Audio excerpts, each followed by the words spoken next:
Assalamualaikum warahmatullahi.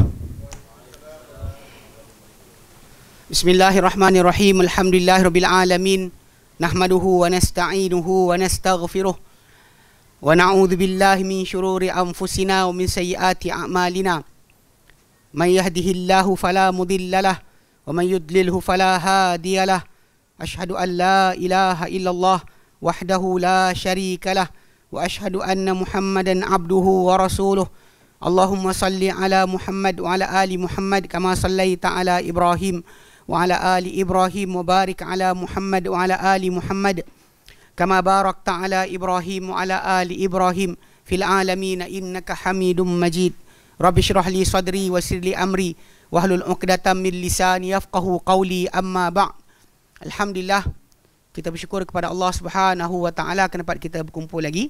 InsyaAllah malam ni menyambung kelas pengajian kita berkenaan dengan usul tafsir. Yang kita pakai adalah kitab karangan Syekh Muhammad At-Tayyar hafizahullah, yang kita sekarang bincangkan berkenaan dengan asbabul ikhtilaf fi tafsir salaf, sebab percanggahan pada tafsir salaf. Mana kita sebut itu, dia bermula tajuk ni dibahaskan selepas kita pecahkan berkenaan dengan sumber tafsir. Ada tafsir bil ma'thur dengan tafsir bil ra'yi. Tafsir bil ma'thur ni dengan apa yang dinukilkan, atau lagi tafsir dengan pendapat atau ijtihad. Cuma ketika bincang tentang tafsir bil ma'thur ni, kita kuat kepada seorang tu mesti ataupun seharusnya berpegang dengan apa yang dikesan atau dijejaki daripada Nabi SAW juga salafus salih. Cuma kat situ kita ada bahaskan berkenaan masalah tafsir bil ma'thur ni, pengertian betul dia bukanlah seperti banyak orang sangka. Sebab ada kalanya kadang-kadang datang daripada para tabi'in atau sebagian para sahabat, ijtihad mereka sendiri dalam perkara tertentu, ataupun benda mereka sendiri memang dalam bahasa mereka pakai macam itu bukanlah tafsir bil ma'thur. Bahkan benda sebut dengan pendapat mereka. Cuma kita tekankan juga pendapat mereka bukan seperti pendapat orang lain. Mereka adalah orang yang mengalami ataupun merasai sendiri penurunan wahyu ke atas diri mereka, dan bahkan mereka dipandu oleh Nabi SAW dalam memahami setiap nas dan juga perintah-perintah Allah Subhanahu Wa Taala kepada mereka. Dia bukan orang kata kaling-kaling, bukan biasa-biasa, sebab mereka bukan hanya setakat orang Arab, bahkan mereka adalah orang mendampingi Nabi SAW, dan setiap apa yang mereka fahami bahkan menjadi hujah kalau mereka ijma'.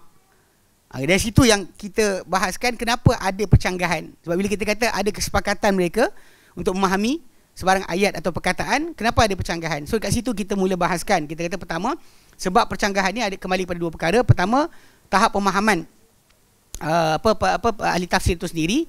Kedua adalah kembali kepada masalah bahasa Arab, yang dalam bahasa Arab kalimah tersebut mempunyai lebih satu makna. Sebab tu berkebarangkali lebih satu makna, maka itulah menyebabkan mungkin mereka terpilih, yang seorang akan pilih pengertian A atau B. Okay, dan kita sampai kita bincangkan hari itu, kita dah ambil sampai nombor 4.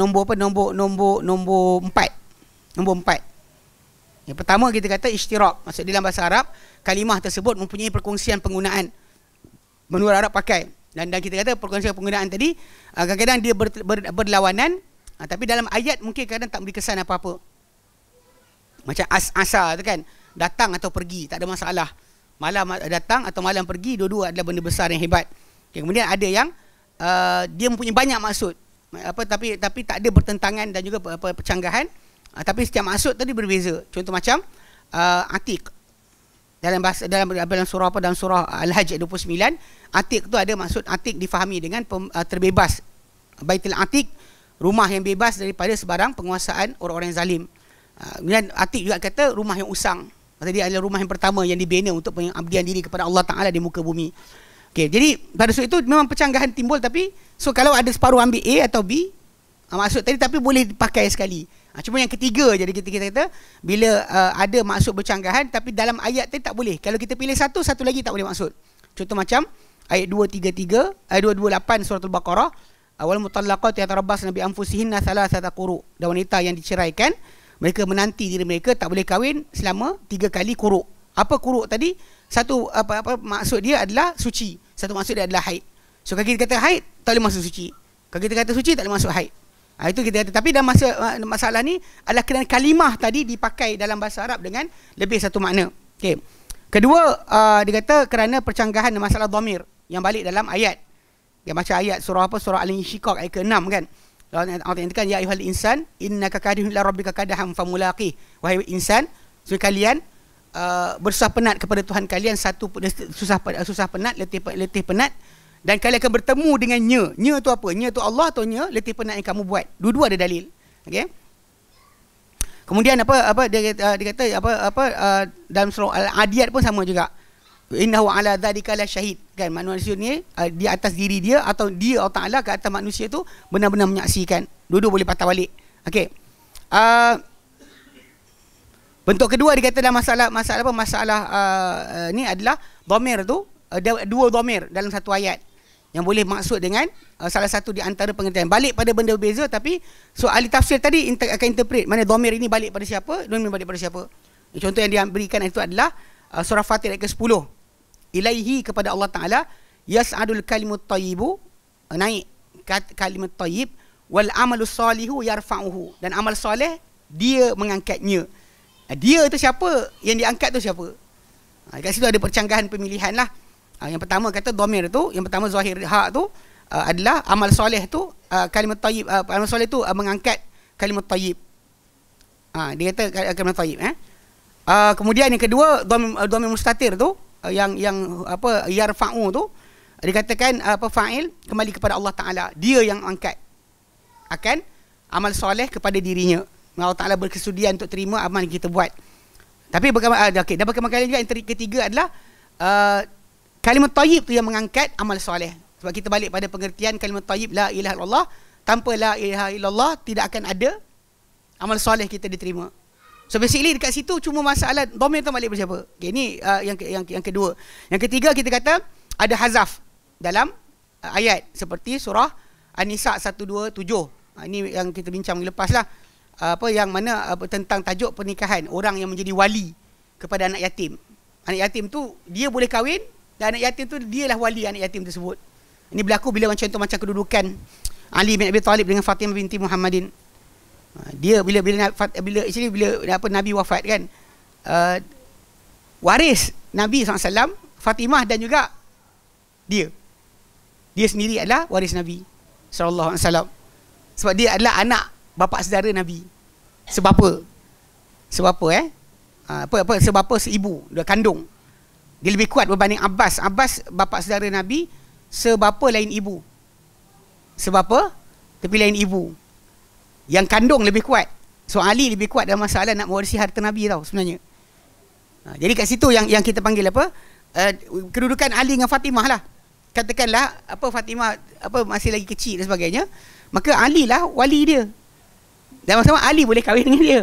So jadi ayat yang kita bincang 127 tu, yang mana targhabun an tankihuhunna, yang targhabu an tankihuhunna, yang kamu suka atau tak suka menikahinya. Sebab disuruh kita lakukan adil pada anak yatim.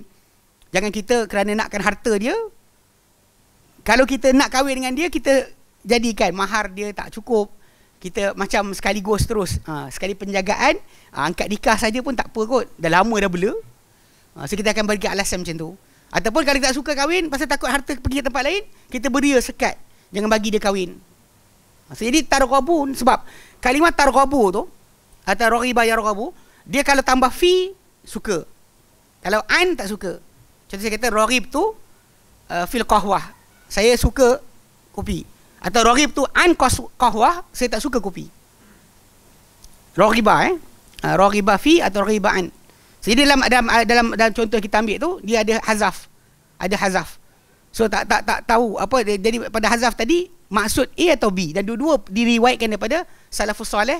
Ada separuh kata kamu tak suka kahwin dengan mereka, atau kamu ingin kahwin dengan mereka. Dua-dua sekali datang. Demikian juga contoh kedua itu dalam surah Al-Jathiyah ayat 23, Allah nyatakan adallahu Allahu ala ilmin, dan Allah Taala sesatkan seorang itu di atas ilmu. Ilmu siapa? Mana ilmu orang tersebut, mana sesatkan dia sedangkan dia tahu, Allah Taala sesatkan dia, jadikan dia sesat walaupun dia tahu, ataupun Allah Taala sesatkan dia sebab pengetahuan Allah Taala tentang keburukan yang dia ni tak elok. Kalau diberi hidayah pun takkan dia jadi baik, maka Allah Taala sesatkan siap-siap.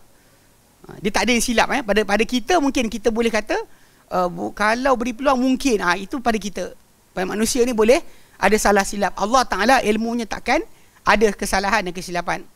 Lepas tu tak pernah silap bila Allah tak jadikan. Hatta kerana ada satu soalan. Orang tanya apa? Dia kata, katakanlah seorang budak. Waktu saya sekolah dulu ada seorang budak ni.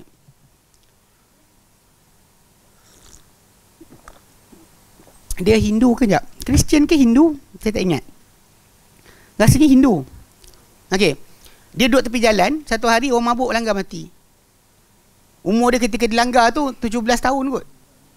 Dia 18 tahun. Okey, katakanlah seorang manusia tu yang kafir, besar keluar kafir, dia sempat satu hari dia balik. Satu hari dia balik.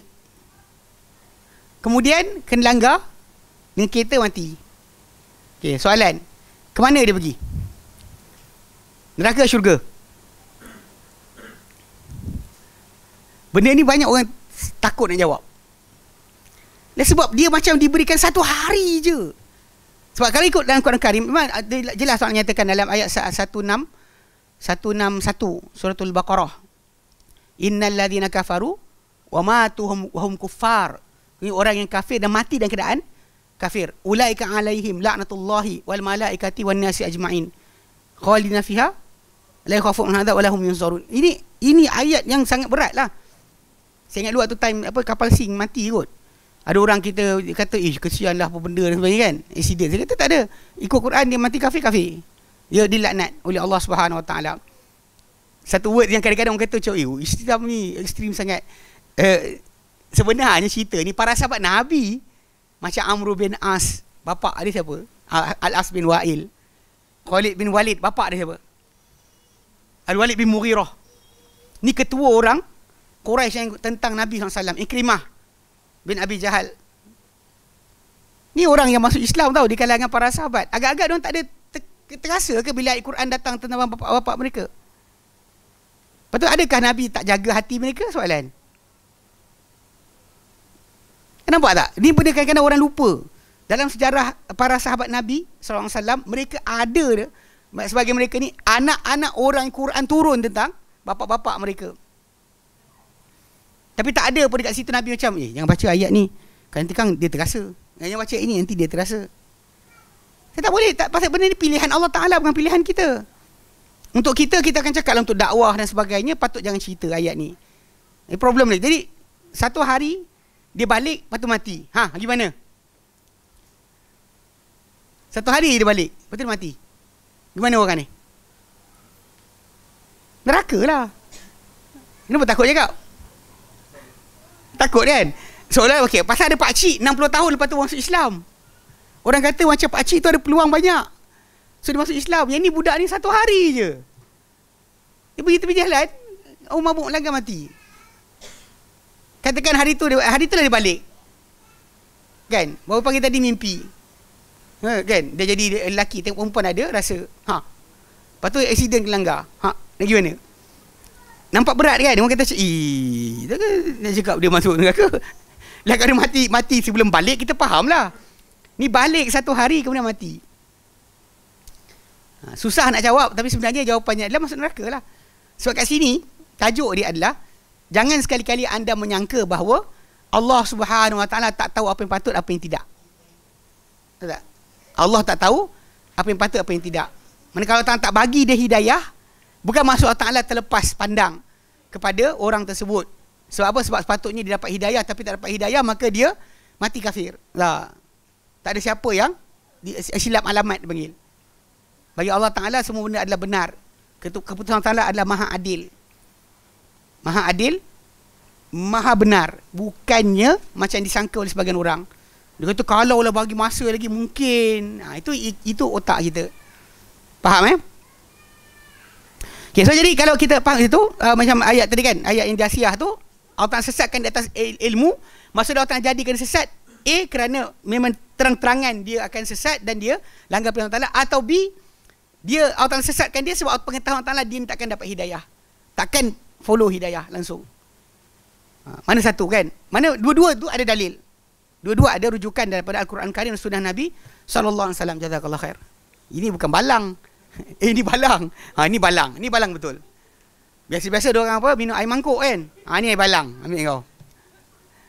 Okey. Jazakallah khair. Okey. Okay, jadi kat situ semua kes apa? Kes masalah dhamir. Balik kepada ayat hazaf. Ada hazaf dalam ayat yang menyebabkan pengertian tadi A faham macam ni atau B faham macam ni. Okey. Yang terakhir kita ambil itu adalah berkebarangkalian lafaz tadi lebih daripada satu tasrif. Tasrif ni pasal kita sebutkan itu bahawa bila kita ubahkan satu perkataan tambah huruf tukar kepada daripada mukhatab kepada ghaib dan sebagainya, semua itu akan berubah daripada segi masalah maksud. Bahasa Arab sebenarnya bahasa yang paling complicated sebenarnya untuk orang yang belajar bahasa. Sebenarnya bahasa Arab paling ketat disiplin. Dan siapa-siapa belajar bahasa Arab sekarang, kalau jumpa dengan para sahabat, dia bercakap, para sahabat faham. Sebab disiplin dia sangat ketat. Berbeza dengan bahasa lain.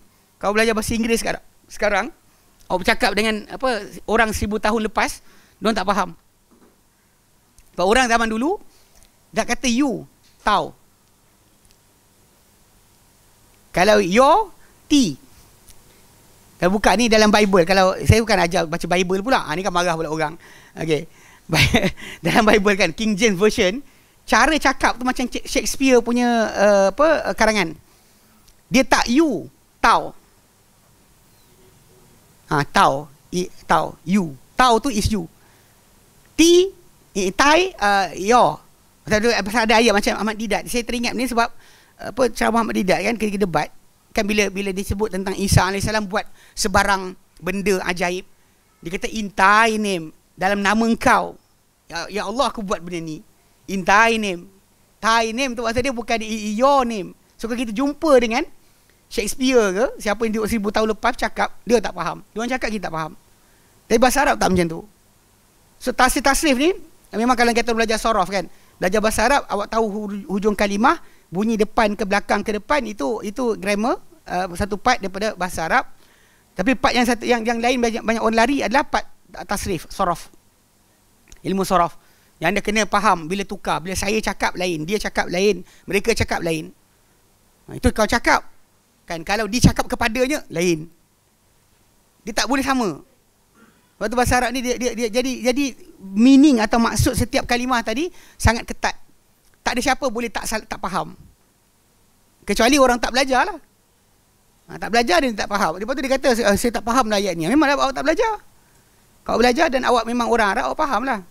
Itu banyak benda-benda kita kata orang Arab tak pernah ada masalah.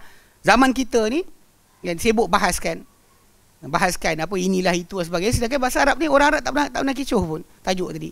Musyrikin yang lawan Nabi pun tak pernah kata dengan Nabi SAW kau silap cakap, ini grammar tak betul. Seorang tak cakap. Orang zaman Nabi tak pernah cakap, tiba-tiba zaman kita ada orang kata Quran salah grammar. Kau siapa? Kan? Zaman kita cakap Arab pun gagap. Ya, nak cakap dia saya ana yakni ana yakni 10 kali tu, tu gagap dia panggil. Dan kalau gagap, anda tak payah selawat sebenarnya. Sebab dalam surah Taha telah datang ajaran. Kalau anda rasa gagap, cakap tak lancar, doa Musa AS itulah yang patut diamalkan. Ni kadang orang kita nampak ajaran Quran, ajaran para anbiya, tinggalkan, lepas tu ajaran tok guru dia ambil. Masalah.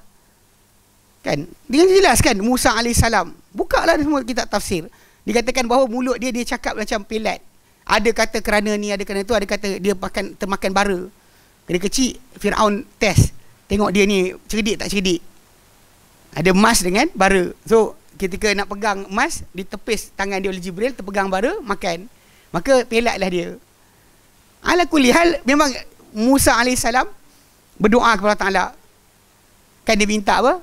Rabbi syrah li sadri wa yassir li amri. Wahai Tuhanku, lapangkan untuk dadaku, mudahkan untuk aku urusanku. Wahlul uqdatam min lisani. Rungkaikanlah simpulan daripada lidahku. Yafqahu qawli, agar mereka faham kata-kataku. Tak ada ajaran Quran pun tak nak buat. Buatlah macam-macam benda. Yang cakap kan marah. Tak cakap kan terus tak reti. Ambil cakap. Baik. So last kali itu kita ambil. So jadi yang itu yang kita ambil last kali, kita lihat satu yang pertama yang masalah ayat 282 surah Al-Baqarah kan, kalimah yudaru Yudara, la yudara katibun wala syahid. Tidak dimudaratkan atau tidak memudaratkan. Tak boleh memudaratkan si penulis dan juga saksi terhadap orang yang berkenaan, ataupun jangan penulis dan saksi tadi dimudaratkan dengan apa-apa. Sebab dia orang hanya sebagai pembantu bagi perjanjian tersebut. Tak patut dimudaratkan mereka. Disaman sebagainya tak boleh. Okey, kemudian begitu juga apa ayat Al-Baqarah 233 berkenaan dengan masalah penyusuan anak. Itu last sekali kita ambil lah ayat ni. Wala yudara apa ayat yang ayat surah Al-Baqarah 233, la tudara walidatun biwaladiha, tidak dimudaratkan atau tidak memudaratkan ibu terhadap anaknya. Wala mauludun lahu, tidak juga orang yang diberahikan untuknya anak tersebut terhadap terhadap anaknya, ataupun tak dimudaratkan dia dengan anaknya. Sebab tu orang kata wa 'alal warithu mithlu dzalik, untuk waris pun macam tu juga. Tak boleh mudaratkan anak tersebut, tak boleh dimudaratkan dengan anak berkenaan. Tak boleh dibebankan mereka dengan benda yang tak sepatutnya. So basically punca dia sebab tasrif. Kan yudara tudarra tu adakah tudariru atau tudararu? Tudariru atau tudararu. Sebab wazan tersebut kalau tudariru dia memudaratkan. Kalau tudararu dimudaratkan. Dimudaratkan. Ini saya kata complicated dalam bahasa Arab, dalam bahasa lain tak kisah. Kan? Yuqatilu atau yuqatalu. Yuqatilu dia memerangi. Yuqatalu dia diperangi. Bunyi beza dia apa? Satu huruf, satu kalimah aja. Ti dengan yuqatilu atau yuqatalu. Yuqatilu atau yuqatalu. Dalam bahasa Arab situ yang masalah dia. Okey, jadi tasrif ni akan beri kesan pada perbezaan pengertian. Okey, so hari ni kita sambung Hari tu rasa pening sikit, rasa takut penjelasan tak jelas. Tapi time soal jawab okey lah. Baik. Kelima, antara asbab atau punca ikhtilaf salaf dalam masalah ikhtilaf tafsir dalam salaf tafsiran salaf. Ikhtilaf pada tafsiran salaf adalah yang kelima, ni pasal kalimah kalimah bahasa Arab atau apa perkataan bahasa Arab tu ada masalah ni. Tajuk ni. Kelima, tanawul isti'malil arabi lil lafzati. Kepelbagaian penggunaan orang Arab untuk lafaz tersebut. Lafaz tu penggunaan Arab macam mana untuk lafaz berkenaan. Ini ingat penggunaan ini mestilah apa yang berlaku pada zaman Nabi jahiliyah, zaman Nabi awal Islam. Kalau penggunaan baru zaman kita sekarang ni tak pakai. Ini dah kes masalah bukan tafsir saja. Masalah fake, usul fake pun sama, kita kena ingatkan. Banyak jadi kes, bab akidah pun jadi masalah. So orang kadang-kadang dia ambil penggunaan zaman sekarang. Sebab words kita gunakan ni kadang-kadang ikut masa dia akan bertukar. Ada yang dipakai baru-baru ataupun dulu pakai sekarang tak pakai. Contoh macam kalau di Amerika Syarikat, satu masa dahulu PIG is actually police. Kau tengok zaman Al Capone dan sebagainya kan, tahun 1920-an. Ayat dia keluar bila sembang dengan polis kan. Sampai 60-an lah ayat ni. Bila dia kata, are you a pig? Maksud dia, adakah kau polis? Ni benda ni macam kan. Tapi sekarang pakai tak? Tak. Sekarang tak pakai. Jadi kadang-kadang ada kalimah-kalimah ni kena jaga kalimah-kalimah ni macam penggunaan Arab tadi, kita kena pastikan penggunaan dia balik pada zaman Nabi dan juga pada zaman para sahabat dan awal Islam. Sebab cara macam ni nak diketahui. Diketahui dengan cara dalam syair. Kalau kalimah tu digunakan, apa maksud orang pakai dalam syair? Itu cara diketahui kalimah tadi maksud apa. Kadang orang kata macam nak tahu macam mana nak tahu macam mana? Awak bukan hidup zaman tu, dia kata. Tapi syair orang zaman berkenaan kita ketahui. Dengan syair mereka, dengan kata-kata mereka dalam sastra, diketahui kalimah tu pakai apa. Hatta dalam sebenarnya masalah sastra ni atau syair ni menjadi bukti. Contohnya antaranya adalah perbuatan kaum Lut. Perbuatan kaum Lut, mana jantan dengan jantan tu tidak pernah berlaku pada orang Arab. Tak pernah berlaku. Punca tahu mana? Tak ada syair Arab jantan puji jantan dengan berahi. Kalau pergi pada literature orang Parsi ada. Literature orang Rom ada. Perbuatan jantan bantai jantan ada. Apa geng kunyit? Rupanya saya baca lepas berapa tahun pengamalan ni kan, diorang akan terpaksa pakai pampers orang dewasa. pampers orang dewasa kerana perbuatan tadi kan, apa, dilarang oleh agama. Nak tahu sebenarnya pasal lah, pasal kita memang nak simpan lah yang najis kita, dan naklah keluar-keluar manjang. Tapi diorang rupanya lepas daripada satu peringkat duk kerjanya tu, maka diorang akan hilang keupayaan untuk tahan najis. Bukan buasir. Buasir kita faham bengkak tu. Ini tak, dia akan ceroy sentiasa. So pakai pampers dewasa. Wallahualam. Tak adalah, tak berbaloi lah kot. Kan baris-baris ni brek keluar kan. Jadi diorang pakai pampers dewasa. Lepas tu kat sana pampers dewasa ni dekat negara-negara yang mengamalkan, kita gunakan kalimah liwat. Sebenarnya kalimah liwat ni adalah tidak syar'i. Sebenarnya saya baca dalam buku Fabi Hudah Muqtadih, buku Syekh Osman Khamis hafizahullah, dia bahaskan berkenaan tajuk penggunaan liwat. Kalimah liwat tu kononnya diambil dari perkataan lut. Liwat atau lut ni sebenarnya kalimah tu maksud baik. Sebab Nabi Lut alaihissalam nama dia baik. Tapi orang dah ambil terus tukar jadi liwat untuk relate kepada perbuatan. Tapi bila kita tengok dalam Quran Karim, dalam hadis Nabi SAW, Nabi tak pernah guna kalimah liwat. Nabi gunakan man wajadtum ya'malu amala qaumi Lut. Barang siapa kamu dapati mengamalkan amalan kaum Lut. So sebut amalan kaum Lut, itu yang lebih tepat. So, jadi bila benda macam ni berlaku kan, kita tengok macam yalah, istilah tadi kita nak faham kan. Cuma benda saya baca, ada baca apa artikel, memang diorang mengakulah lepas daripada buat kerja bukan-bukan ni, jantan-jantan ni, dan akan berlaku bahawa mereka tak boleh kawal buang air besar tu, akan macam tu je. Sebab tu kat sana penjualan pampers orang dewasa adalah sangat banyak. Bukan dewasa tua-tua kan, orang muda. Dia akan jadi. Itu pelik juga macam lepas tu ada orang mamat tu tulis, dia kata betul lah tapi it's worth it. Dia sangat berbaloi. Saya tak faham lah. Benda ni kadang orang kata macam benda ni jijik, kotor. Dia cakap kotor lah. Orang kita takut nak cakap, nanti orang kata homofobik. Apa homofobik apa bendanya? Benda tak senonoh. Awak raikan kenapa? Pelik betul. Okay, ala kulihal fahamkan betul-betul So, jadi penggunaan kalimah macam gay lah, kalimah gay. Satu masa dulu gay is happy. 1950-an, sebelum zaman hippies. Kalimah gay is happy. Means that I'm gay, I'm happy. Saya gay, maksud saya happy. Tapi sampai peringkat penggunaan dah bertukar. Ayah cakap apa? Dekat potong suka hati dia lah kan. Nak cakap nak buat macam mana kan. Dia kadang-kadang ada kawan saya seorang tak puas hati tajuk yang baru ni. Saya kata datang jumpa. Dia tak nak jumpa. Saya kata jumpalah. Bagi masa hari ke jumpa. Bukan tak kenal, kawan-kawan duduk belajar sama. Cuma kebetulan dia ni, tahulah orang Kedah tak masuk masuk. dia macam tak puas hati. Dia kata macam ni kena minta maaf balik. Saya kata buat minta maaf. Kamu sesat kan? Dia kena minta maaf. Kalau dia kata orang tu memang baik dan sebagainya, tersilap, kita faham. Kalau kita cakap salah pun kita minta maaf lah. Ini nak macam minta maaf apa? Bukan benda syar'i pun dia buat. Apa benda pula kan, kita minta maaf pula. Kawan-kawan lain kata udahlah gaduh. Saya kata memang kita dalam grup kawan dia bekas pelajar Yaman, kita ada grup macam-macam lah. Satu grup yang dia budak-budak yang junior saya banyak banding yang senior. Yang satu grup lagi yang senior daripada saya, 2-3 tahun awal datang sebelum saya.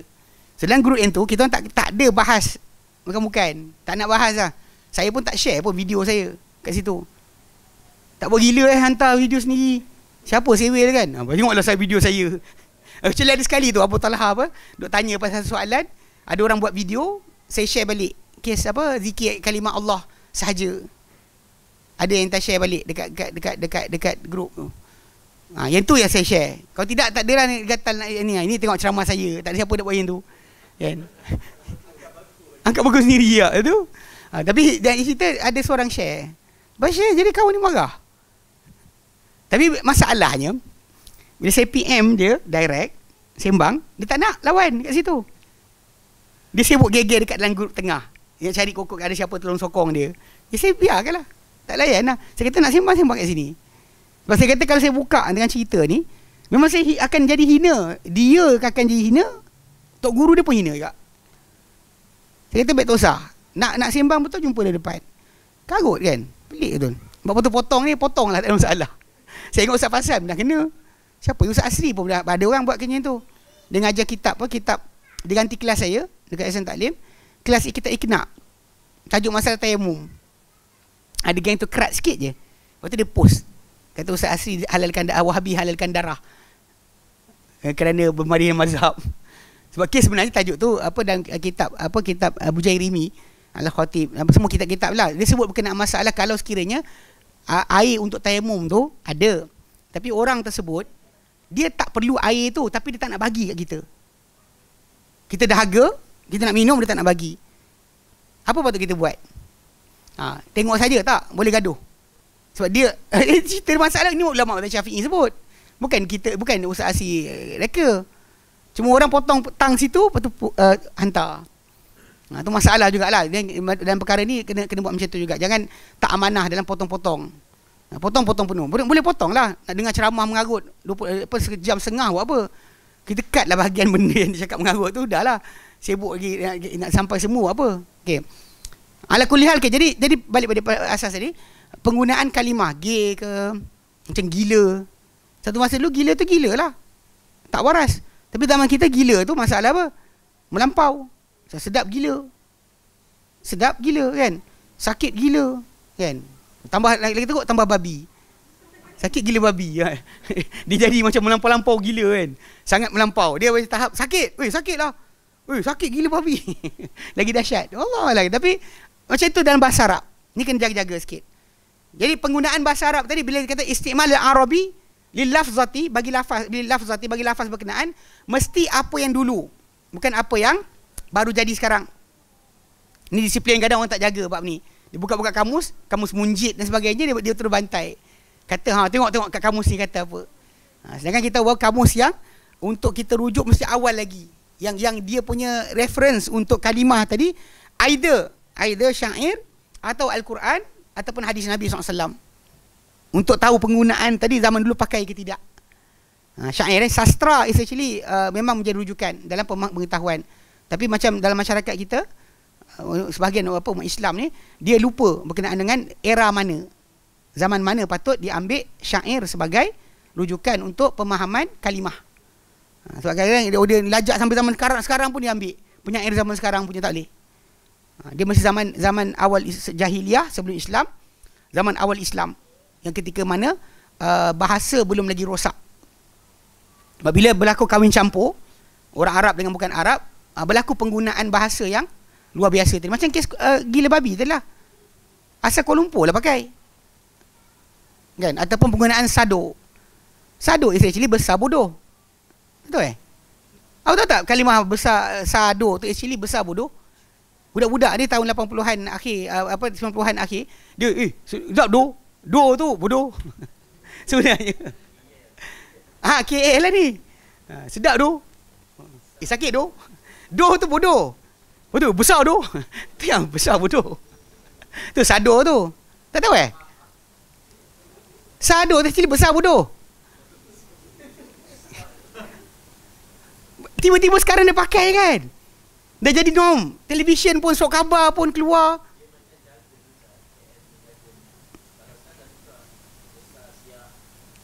Betul. Ada sial pun ada.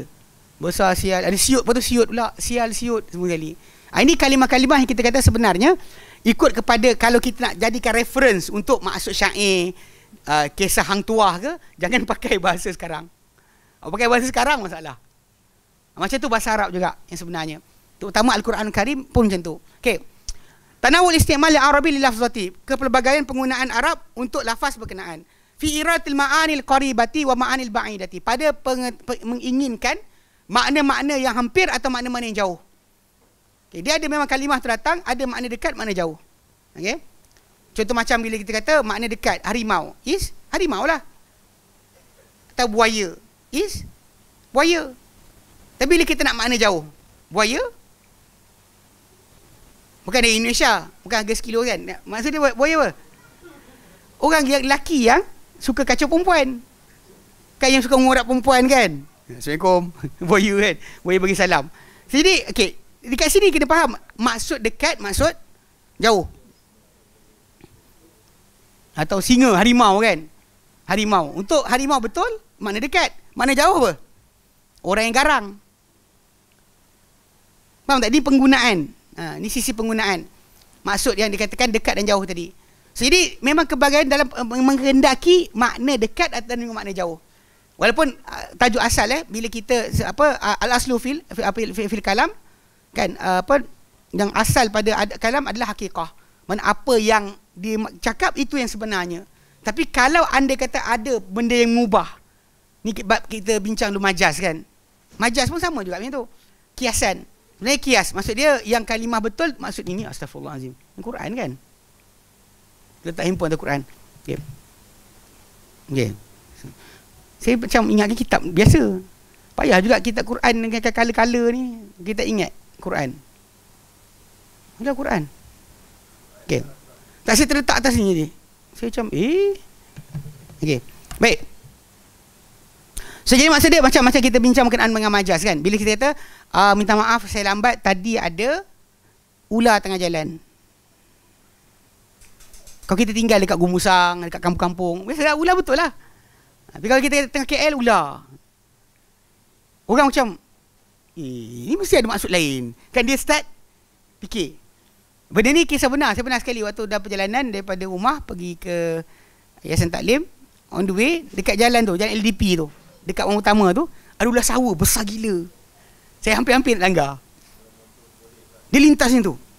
Tengah-tengah panas tu, dia lintas tengah jalan. Daripada belah yang kanan tu masuk pergi arah orang utama punya semak. Saya jalan tu memang ular betul lah. Dia kalau saya kata macam, maaf tadi saya lambat sebab ada ular tengah jalan. Dia kau macam orang akan start fikir macam jauh kot, ada maksud lain kot. Faham tak? Kan, ini masalah sebenar betul. Kita nafikan bila orang terfikir makna jauh, it's not wrong untuk orang terfikir macam tu. Macam kita kata macam, minta maaf tuan-tuan sekalian lambat, tadi ada rimau tengah jalan. Apa maksud dia? Untuk makna asal dia kita kan ni mesti ada maksud lain ni. Tapi memang tiba-tiba dapat tengok berita seekor harimau terlepas di kawasan kawasan apa ni, kawasan apa ni?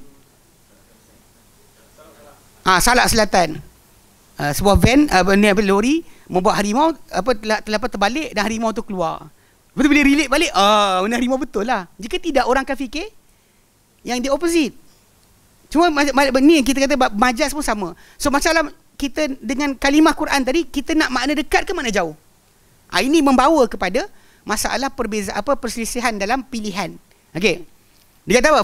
Fayahmilu ba'duhum al-lafzata 'ala al-ma'na al-qarib az-zahiri. Maka akan membawalah sebahagian ahli tafsir, sebahagian mereka itu ahli tafsir, lafaz berkenaan kepada makna yang dekat yang zahir. Rimau lah. Kalau kita kat Gumusang kan, minta maaf tuan-tuan sekalian, tadi ada rimau tengah jalan. Orang terus nampak rimau betul tak? Gumusang. Ataupun LPT, dari Pantai Timur kan, jadi kes rimau terkejun kan, langgar dia orang. So maksud bila kita kata tadi kita lambat sebab ngelak rimau. Awak kat mana tadi? Kat LPT. Orang kan nampak rimau betul kan? Dia kata awak rimau. Di mana Shah Alam? Orang macam ni macam okey, faham tak? Okey, jadi maksud dia jadi ada orang akan bawa kepada maksud lafaz ni pada yang dekat, yang zahir. Wa yahmiluhu al-akharuna, dan akan membawa kalimah tadi, lafaz tadi kepada makna yang jauh. Sadli maksudkan lori Maybank kot. Orang garang kot. Kan? Okey. Wa hadzal nau' qaribun minal mushtarak. Tapi yang ini dia kata sebenarnya jenis yang kelima ni dia sama macam mushtarak. Yang kita kata dalam kalimah tadi ada maksud yang difahami. Cuma beza mushtarak tadi, memang kalimah tadi bukan dekat jauh. Dua-dua digunakan dengan sama rata. Macam as-asa datang, as-asa pergi. Tak ada dekat jauh. Atau macam penggunaan kuruk maksud haid atau kuruk maksud suci. Dua-dua digunakan dengan sama level. Tapi bila yang ini, satu makna dekat, satu makna jauh. Contoh macam kata, jom kita kopi. Awak nak petik kopi ke? Jom kita mengopi. Buat kopi ke? Pergi minum kan? Faham tak? Rupanya kawan tu memang ajak petik kopi. Contohnya kan? Nah, jadi basic dia apa dimaksudkan dengan kalimah tadi? Nak yang betul ke? Apa mengetih? Tak pakai dah sekarang. Pakai apa? Ada kalimah baru? Ngopi lah.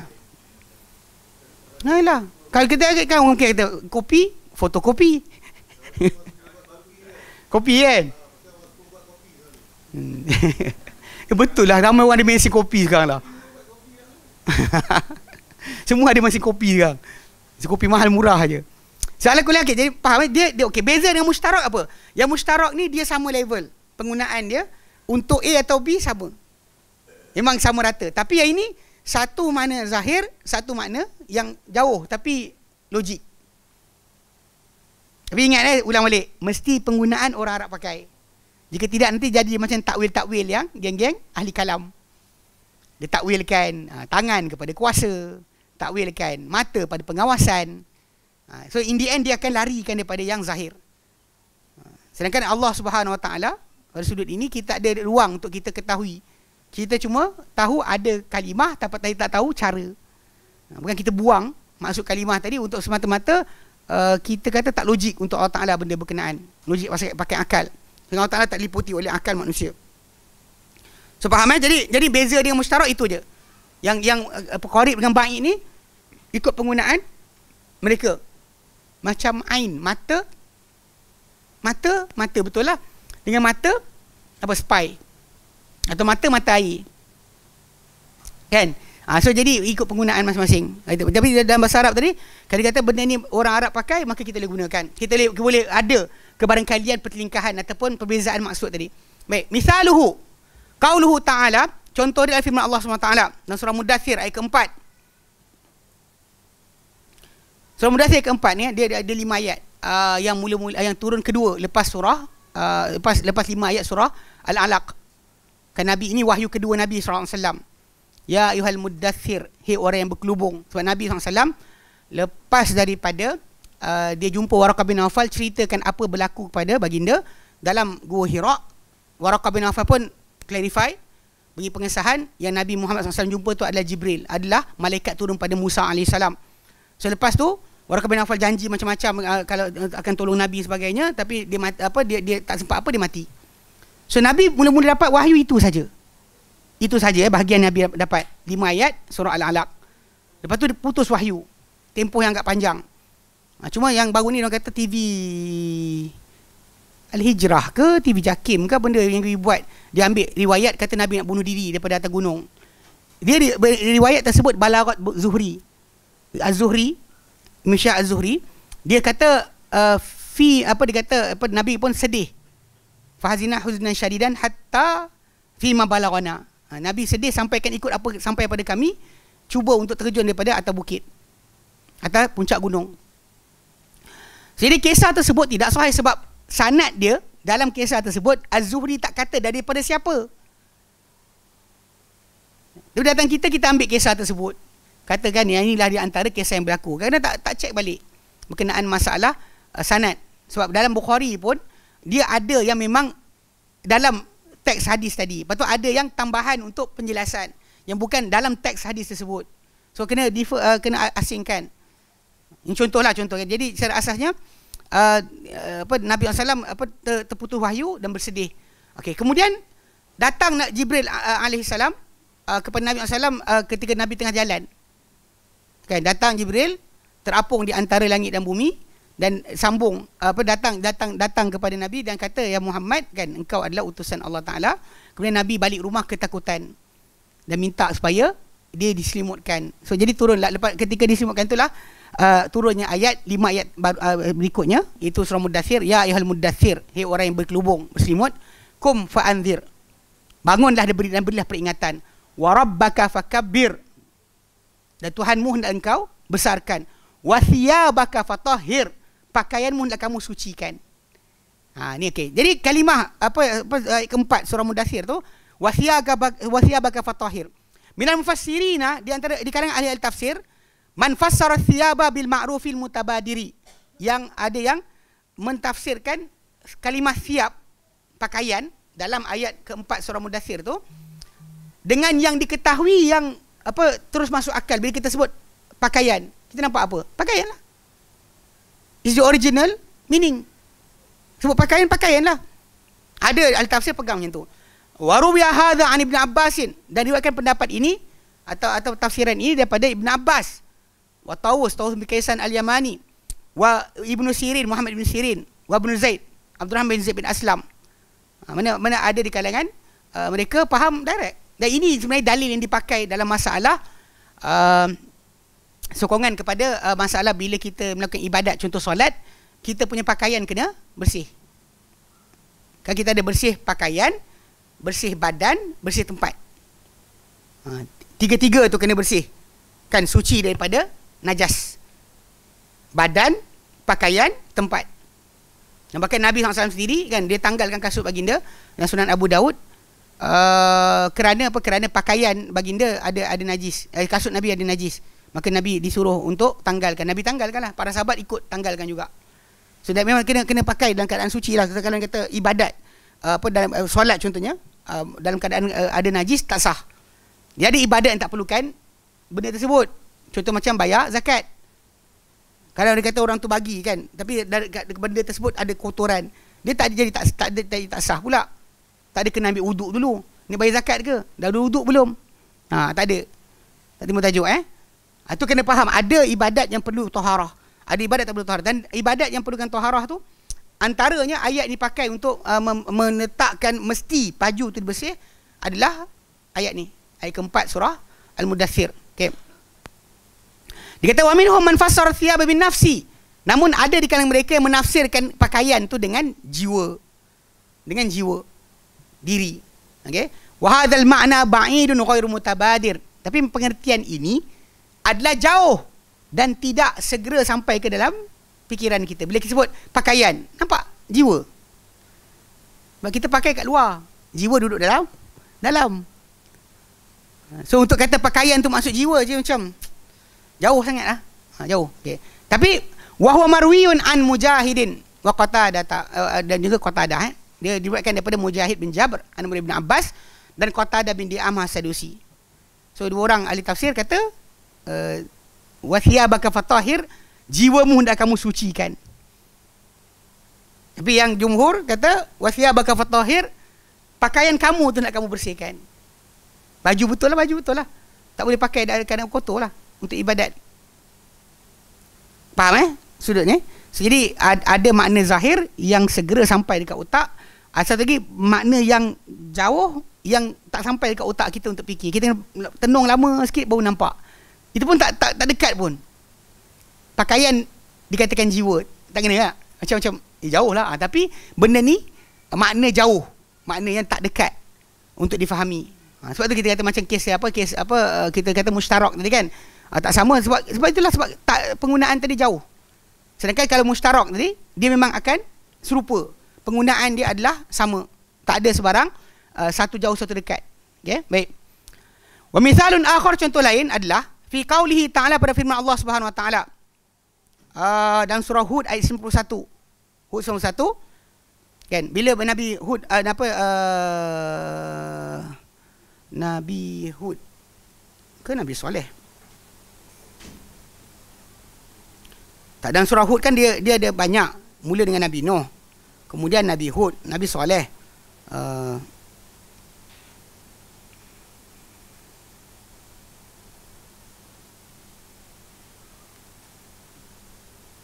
okey, ni apa, Nabi Syuaib.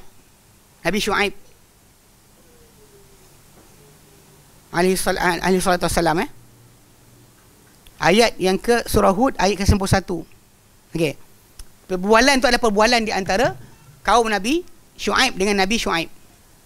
So bila diorang berbual dengan dia ketika dia dakwah tu, diorang kata pada dia, antara ancaman diorang letakkan, walau la rahtuka la rajamnak. Kalau bukan kerana keluarga engkau, kami pasti rejam engkau. Kami pasti rejam engkau. Ini memang kita kata dari segi sudut penentangan kekerasan terhadap kebenaran lepas kalah hujah. Ini adalah perbuatan orang-orang kafir. Mana tak kalah hujah kalah, ambil barang pukul orang, tak boleh. Dan agama kita tak pernah diajar macam tu. Kan halang orang, tak hormat tetamu, ini bukan ajaran Islam. Tapi yang peliknya pasal banyak juga saya cakap dengan kawan saya, dia kata apa? Ni kita panggil apa? Suci jiwa. Jiwa suci, belajar tasawuf. Punyalah bersih sampai jadi macam ni. Perli lah kan, marah lah dia marah. Tapi nak cakap je dia. Kan punya belajar tasawuf tapi tak senonoh perangai. Yelah tok guru cakap lembut depan-depan, cerita orang rakaman semua buat. Yang cakap lembut kan. Belakang-belakang dia kata kau bantai kau terajang. Mana dia tahu? Yang tu jadi macam tu. Pada asas pertama dalam agama ni kita tak boleh kita panggil apa? Kita belajar hukum. Kita ahli sunnah belajar hukum. Masalah tadi kita sebut kan. Masalah benda halal haram dan sebagainya agama kita sebut. Tapi dalam pelaksanaan, contoh macam kes apa untuk orang murtad kan, orang yang menentang Islam sebagainya, kalau kita disuruh untuk tunggu kerajaan bertindak, bukan kita bertindak kita geram mana pun orang tu tempat maksiat, tapi kita akan ambil kayu pergi pukul orang tu. Ni kerja kerajaan. Bukan kita yang disuruh untuk buat benda berkenaan. Tapi kita belajar hukum, kita belajarlah ini haram-haram lah. Takkan nak kata halal pula. Ini masalah. Jadi kita kata kita takkan bertindak. Pasal bertindak tu ada orang yang dikhaskan oleh kerajaan untuk buat kerja tersebut.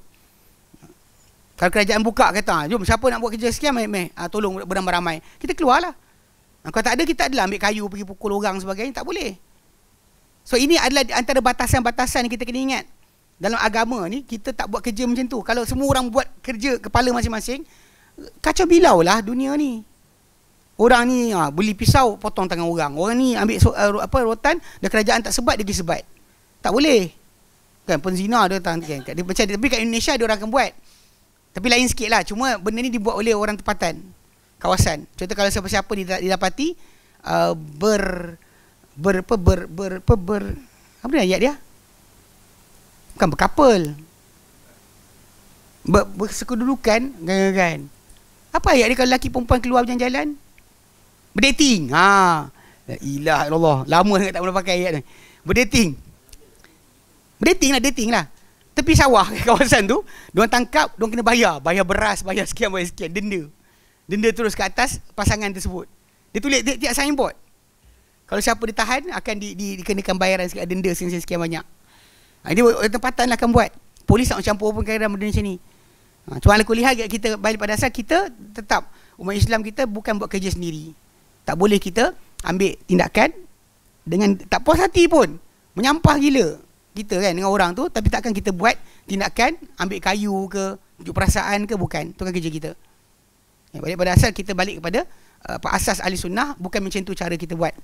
Ala kuliah, ayat ni ayat Nabi Syuaib kan, dia kata fi qissati Syuaib, dan kisah Syuaib qila dikatakan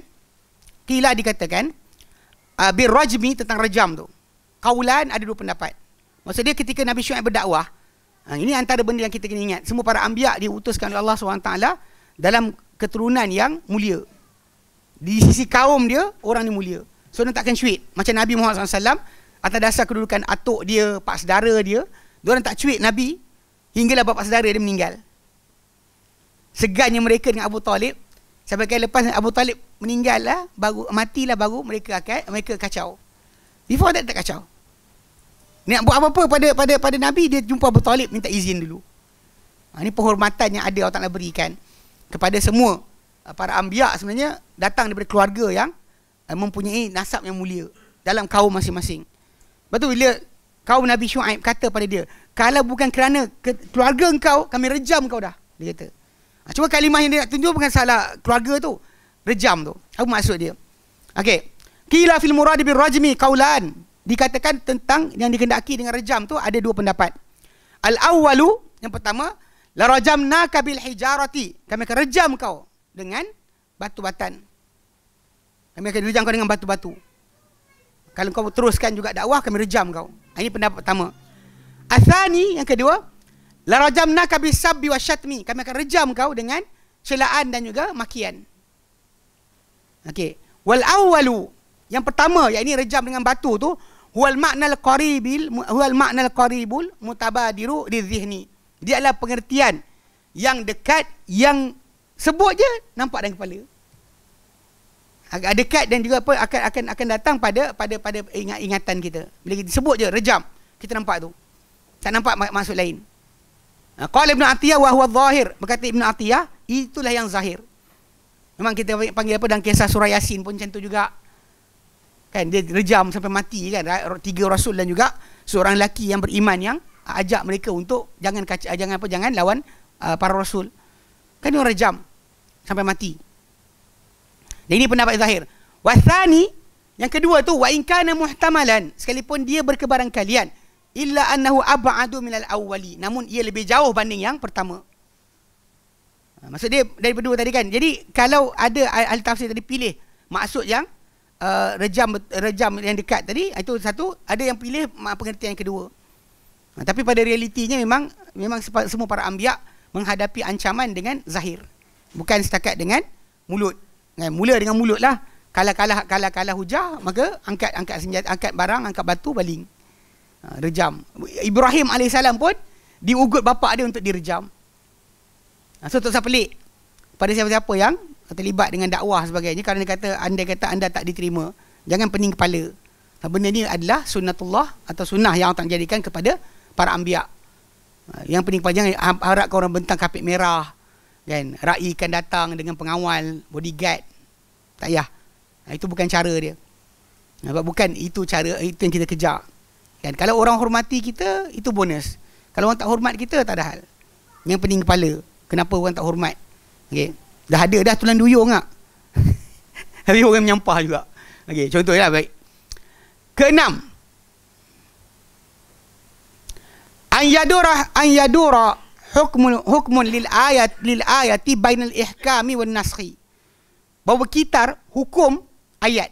Hukum bagi ayat tersebut di antara muhkam tetap ataupun nasakh dimansuhkan. Hukum tu berlegar di antara tetap atau mansuh. Fa yahkum ahaduhum bin naskhi, maka akan menghukum seseorang di kalangan mereka, di kalangan ahli tafsir ni, dengan pemansuhan. Dia kata ayat ini dimansuhkan dah. Wa yahkumul akharu bil ihkam, namun yang seorang lagi kata ayat ni ada lagi, masih berjalan hukum dia. Okay, ini contoh nak faham. Dia kata misaluhu, contoh dia adalah qauluhu ta'ala, firman Allah Ta'ala surah Al-Baqarah ayat 221. Firman Allah Ta'ala surah Al-Baqarah ayat 221.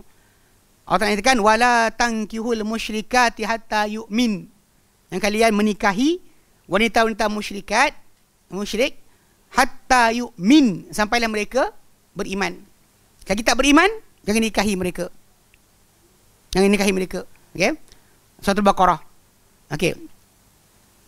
Waqilah, dikatakan hiya mansukhatun, ayat ini dimansuhkan biqaulihi ta'ala, dengan firman Allah Ta'ala dan surah Al-Maidah ayat ke-5, dikecualikan. Maksudnya kalau mansuh kan bukan mansuh batal semua. Mansuh pada masalah musyrik ahli kitab. Orang ahli kitab yang ada sifat atau ciri-ciri panggil syirik. Sebab pada asas inilah perbezaan para ulama tentang nak pilih hukum mana satu.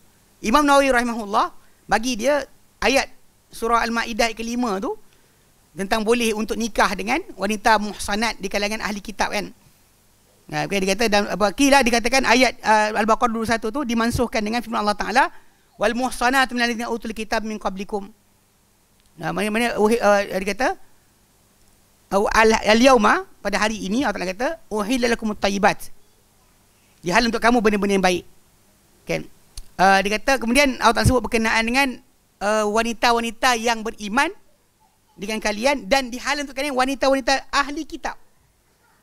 Memang sebenarnya ikutkan pada peraturan, benda ni masih lagi berjalan sebenarnya. Majoriti para ulama berpegang dengan masalah ahli kitab. Itu Kristian atau Yahudi punya wanita boleh dinikahi oleh seorang lelaki Muslim tanpa tukar agama. Saya ingat dulu waktu saya sembang dengan guru saya, Syekh Amir Hussein yang ajar fiqh, bincang tajuk ni lah. Dia kata boleh. Saya kata Syekh, kan masalah kot kita lawan dia kan. Syekh dia kata macam ni, benda ni dia memang kita kata ada khilaf. Dia kata siapa-siapa macam Imam Nawawi rahimahullah anggap tak ada. Sebab dia kata bagi dia pasal ayat suratul Maidah contohnya kan, Allah Ta'ala sebut berkenaan dengan laqad kafaral ladzina qalu innallaha huwal masih. Sebenarnya telah kafirlah siapa kata Allah tu al-masih. Siapa kata Allah tu Isa bin Maryam, dia kafir. Ataupun ayat berikutnya, laqad kafara alladzina qalu innallaha thalithu thalatha. Kalau semua telah kafirlah orang yang kata Allah 3 dari 3. Sebagi Imam Nawawi dianggap bahawa kahwin ahli kitab ni tak boleh. Bahkan sembelihan pun dianggap tidak. Sebab dekat ayat kelima surah Maidah tu, sembelihan ahli kitab pun jadi halal kat situ jugalah. Wanita dia halal, sembelihan dia pun halal. Faham halal, saya ulang balik, tanpa kena tukar agama. Tapi kita di Malaysia, kita pegang, kita ke Pancasila. Kalau Indonesia, dia bukan halal sebab dia ikut syarak Islam. Pasal bagi dia orang, Islam, Buddha, Hindu dan sebagainya, Kristian, semua sama level. Ini sistem Pancasila yang Indonesia pakai. Tahu kan? Tak tahu? Tahu kan? Dia actually dia orang anggap sama rata. Kita alhamdulillah di Malaysia ni kita ada letakkan satu clause, iaitu Islam agama rasmi persekutuan tanah Melayu. Maksud Malaysia agama rasmi di Islam. Faham Maksud dia dengan sebab itu bila kita kata macam doa hari kebangsaan ke, doa ketika majlis-majlis rasmi kerajaan ke, doa di sekolah-sekolah ke, tak ada timbul tajuk doa dengan agama lain pun syara. Tak ada wahai Jesus adun sikit tak boleh. Tak dibenarkan. Sebab Islam agama rasmi. Pada macam Indonesia dia Pancasila dia semua boleh. Boleh berlaku seorang tu bapa dia Kristian, mak dia Muslimah, anak dia Buddha, tak ada hal. Ini benda biasa dalam masyarakat mereka pasal dianggap semua agama sama. Memang itu yang perlembagaan Pancasila mereka ada. Dan kita pula beza. Dalam kes itu, tindakan Jabatan Agama Islam sebenarnya tak benarkan perkahwinan berlainan agama. Sebab tak nakkan konflik berlaku. So, kalau yang bukan Islam nak kahwin dengan Islam, tukar agama kepada Islam. Dan kalau yang Islam kahwin dengan bukan Islam, tanpa tukar agama, kan, maka tak sah. Tidak dikira sah.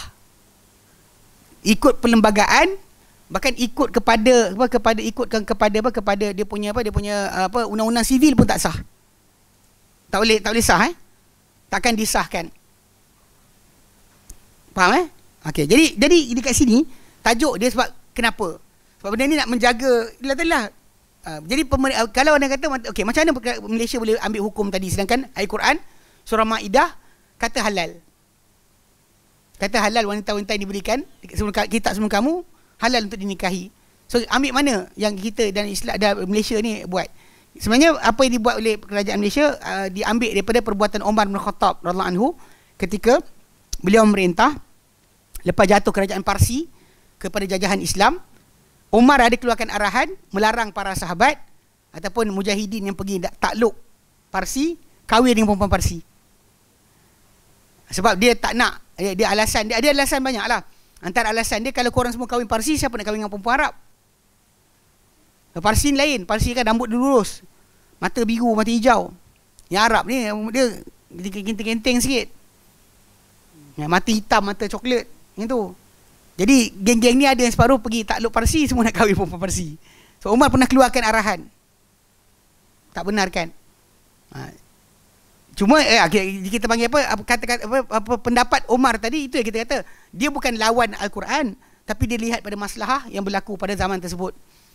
Ketika waktu itu tak patut kalau dia kata diorang sibuk kahwin dengan perempuan Parsi, tinggalkan perempuan Arab.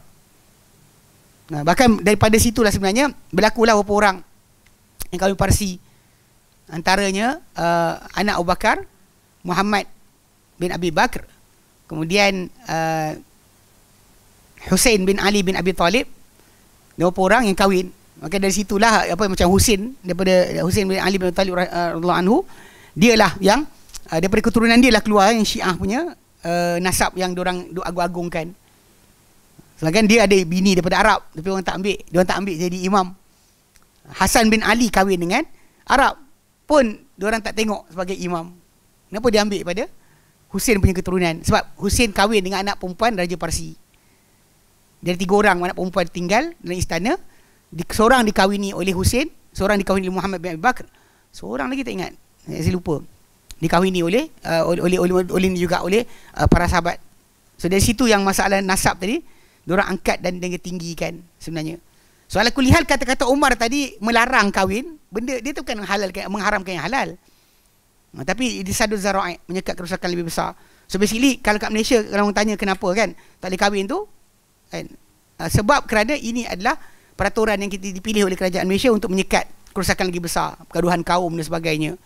Kan, kita tak boleh terima berkenaan dengan Muslim, bapa, mak Kristian, anak Buddha, tak ada. There's no such thing, tak dibenarkan.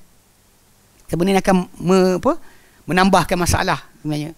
So ala kulli hal, okey, ayat ni kalau ikut pada ayat surah Al-Baqarah tu, tak boleh kahwinlah dengan musyrik.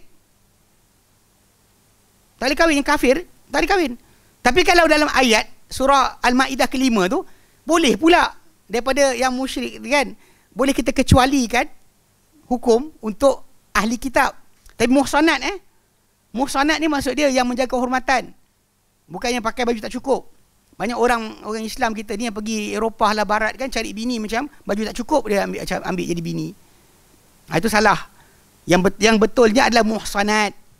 Kan? Sebab kalimah muhsanat tadi maksudnya wanita yang menjaga kehormatan di kalangan mereka, bukan baju tak cukup, pakai spender, awak pergi ambil jadi bini. Ini masalah.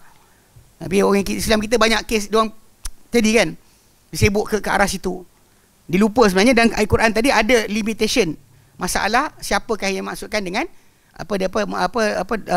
di kalangan orang beriman, macam tu juga di kalangan ahli kitab pun muhsanat juga. Bukan wanita yang tak jaga kehormatan untuk jadikan isteri. So dekat sini dia kata apa? Dalam dua ayat ni dia kata, jadi kalau adakah yang Baqarah tadi telah dimansuhkan dengan Maidah atau tidak? Siapa yang berpegang bahawa muhkamat, hukum dia kekal, maka dia akan katalah benda ni, ayat tu masih lagi dengan maksud ini. Siapa yang kata ayat yang surah Baqarah tadi telah dimansuhkan sebahagian hukum dia, terutama berkenaan ahli kitab, maka dia orang kata ada hukum barulah. Okey, sebab tu yang saya ulang, Imam Nawawi rahimahullah antara yang berpegang kepada tak mansuh, masih lagi muhkam. Bahkan bagi dia sembelihan ahli kitab tak halal. Imam Nawawi tak terima. Saya kata Allah Ta'ala kata kafir. Tapi kita pula yang jumhur tetap berpegang dengan zaman Nabi SAW dahulu, bila wanita Yahudi bagi Nabi kambing untuk makan dan diracun sebenarnya. Nabi makan juga. Nabi tak tanya kau sembelih cara apa. Nabi kata, ni sembelih cara apa ni? Tak ada. Bila tak ada soalan tersebut, maka maksud dia makanan mereka halal seperti mana yang dimaksudkan dalam surah Al-Maidah. Termasuk juga hukum masalah wanita mereka dikahwini. Faham okey, baik. Dia kata wa hadza marwiyun anil Hasani. Okey, dan ini pendapat yang kedua ni, dia kata diriwayatkan daripada Hasan Al-Basri, wa Ikrimah dan juga Az-Zuhri, Ibn Syihab Az-Zuhri Waqila, dan ada yang berpendapat hiya muhkamatun. Ada yang kata dia muhkamah. Hukum dia tetap. Yang surah Al-Baqarah tetap, yang surah Al-Maidah tadi tidak membatalkan hukum surah Al-Baqarah. So dia pegang dengan maksud tersebut dan dianggap ada maksud yang lain. Dianggap maksud surah Al-Maidah tu lain. Bukan maksud dia halal kahwin dengan wanita tadi tanpa ditukar agama. Memang Allah tak sebutkan wa tankihul musyrikati hatta yu'min, yang kamu nikahi wanita musyrik sampai mereka beriman. Wala amatum mu'minatun, benar-benar hamba wanita yang beriman, khairun, lebih baik, min musyrikatin, berbanding wanita musyrik, walau a'jabatkum, sekalipun wanita musyrik tadi menakjubkan kalian rasa hebatlah, cantik sebagainya, baguslah, pandailah, tidak ada di situ kelebihan dia mengatasi hamba yang beriman. Hamba beriman lebih baik daripada wanita musyrikah. Faham baik. Wa mithluhu, dan seumpama dia juga, okey, qauluhu ta'ala, firman ta'ala dalam surah Al-Baqarah 219, Allah Ta'ala nyatakan yas'alunaka madza yunfiquna qulil afu, dan mereka tanya kepada engkau, hai Muhammad, apakah patut mereka infakkan, belanjakan. Qulil af, katakanlah hai Muhammad, af, lebihan. Mana apa lebih daripada harta kita, itu yang disuruh kita infakkan. Apa lebih keperluan, keperluan kita adalah sekian, apa lebih keperluan tadi, itu yang kita disuruh untuk infakkan. Perbelanjaan kita dalam konsep masalah belanja untuk sedekah sebagainya, tak ada pernah kata bagi semua untuk sedekah, tak ada. Walaupun kita kata perbuatan berkenaan ada dibuat oleh para sahabat seperti Abu Bakar As-Siddiq radhiyallahu anhu. Umar pernah sekali yang dia bawa harta kepada Nabi SAW, separuh harta dia. separuh harta dimiliki, jumpa Nabi, nak sedekah, dia nak lawan dengan Abu Bakar. Sampai-sampai depan Nabi SAW, dia letakkan. Nabi tanya kepada dia, apa kau tinggal untuk keluarga engkau? Dia kata seumpama ni. Mana macam ni juga jumlah ada kat keluarga. Lepas tu Abu Bakar datang bawa harta pula. Nabi kata, apa kau tinggalkan untuk keluarga engkau? Abu Bakar kata, aku tinggalkan Allah dan juga Rasulnya. Lepas tu Omar kata, aku tak lawan Abu Bakar, dia kata. Masalah pengorbanan yang dibuat oleh Abu Bakar As-Siddiq anhu sangat dahsyat. So, jadi kalau pada sudut ini kita panggil apa? Masalah infak harta dan sebagainya kan, perbelanjaan untuk agama Allah Taala ni, sebenarnya ikut pada ayat ni tak pernah suruh pun keluar habis.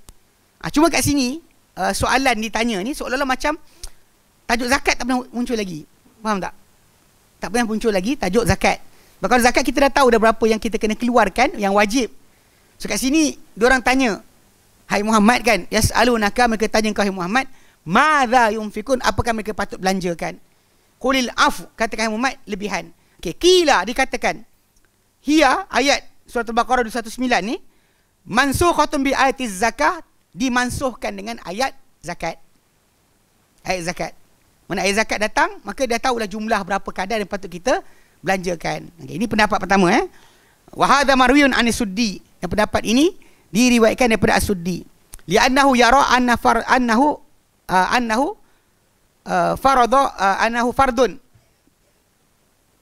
Annahu furida. Annahu fardun nazala, annahu fardun.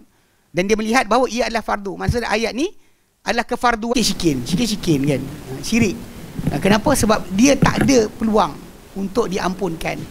Ustaz, ada satu soalan live daripada Kamarul Zaman. Assalamualaikum Ustaz, saya ada mendengar dia dengar kuliah kot yang kenyataannya Al-Quran itu perlu ditadabbur kerana itu yang diperintah, bukannya mempelajari tafsir. Al-Quran perlu ditadabbur kerana itu yang diperintah, kerana itu diperintahkan, bukan mempelajari tafsir. Bila awak nak tadabbur Al-Quran, tak tahu maksud kalimah tu apa, awak nak tadabbur macam mana? Ini soalan yang penting kena tanya. Semua orang yang belajar zaman sekarang ni lah, dia kadang-kadang macam nak skip atau nak result, nak kepada hujung je, proses tak mau. Dia tak nak proses. Ini kita belajar tafsir ni proses.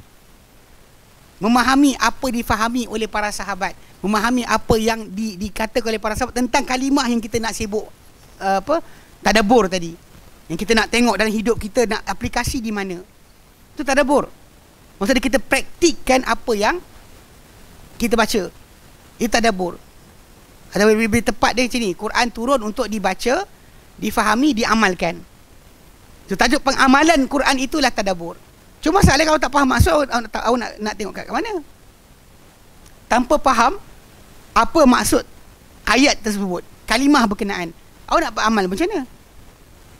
Sebab tu para sahabat Nabi SAW dahulu bila dengar, contoh macam kita berkali-kali kan, kita gunakan contoh ni, hadis Sahih Bukhari, bila mana para sahabat bila turun ayat 82 surah Al-An'am, Allah katakan alladzina amanu, ayat itu bunyi orang-orang yang beriman, walam yalbisu imanahum bidzulmin, dan tak campur iman mereka dengan kezaliman, ulaika lahumul amn, mereka lah untuk mereka keamanan.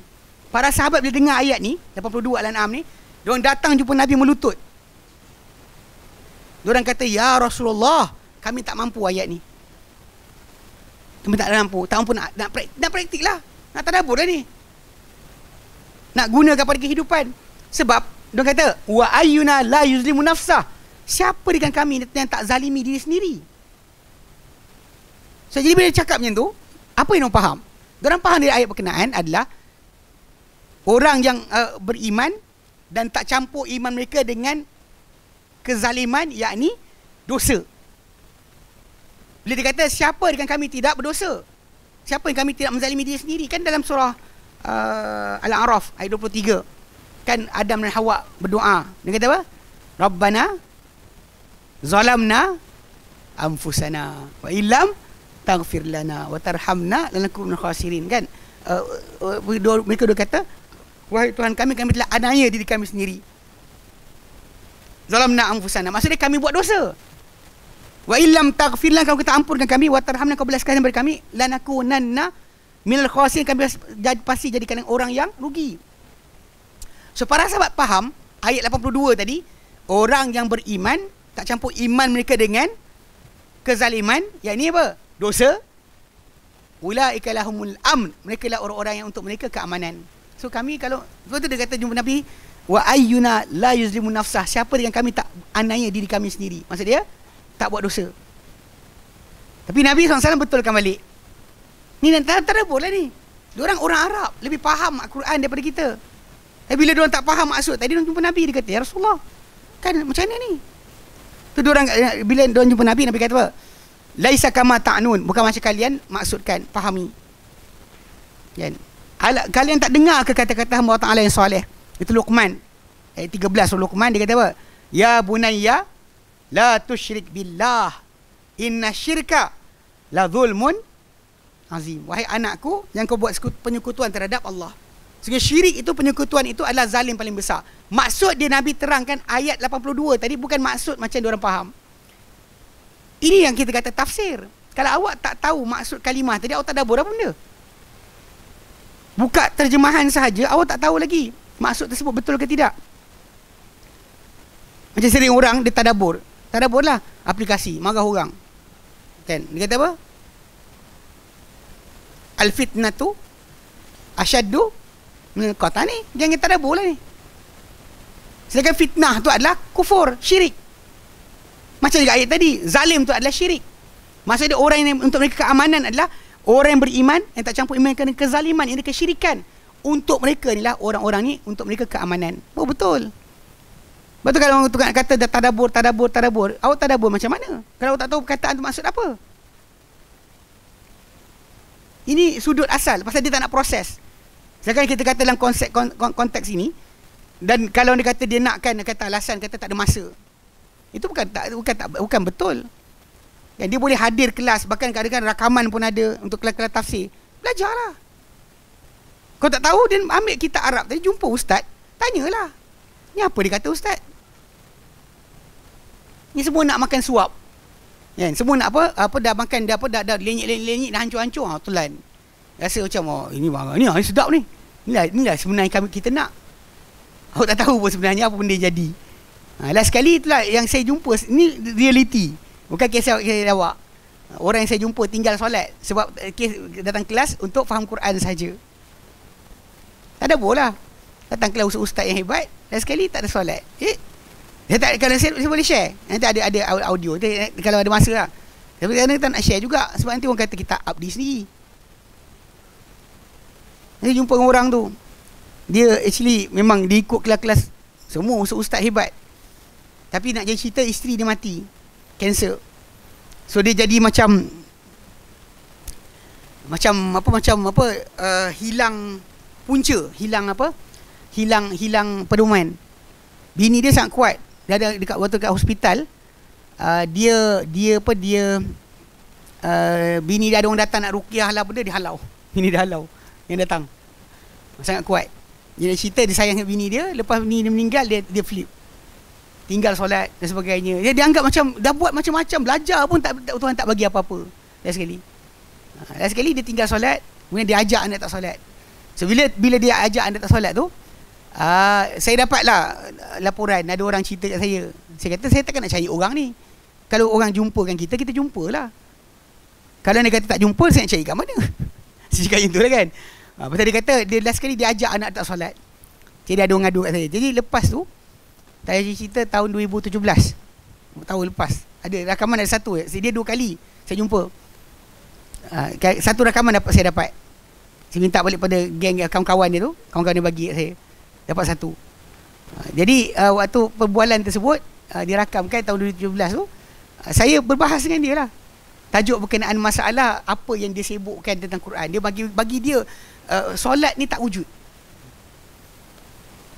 Sebab dah tak ada bola. Tak ada bola.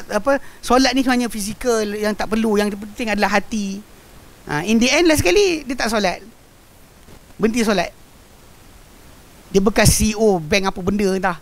Orang tua bukan budak, 65 tahun. Dia belagak dengan saya. Dia kata dia kahwin bini orang apa, geng-geng Rusia tu, bini baru dia. Dapat anak, dia memang belagak.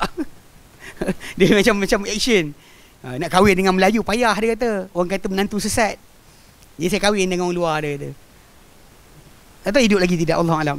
Tapi cerita dia memang benda tu jumpa dengan orang macam ni. Dia pergi datang kelas harfiah Quran, tadabbur Quran, ambil last sekali kau tengok habis tinggalkan syariat.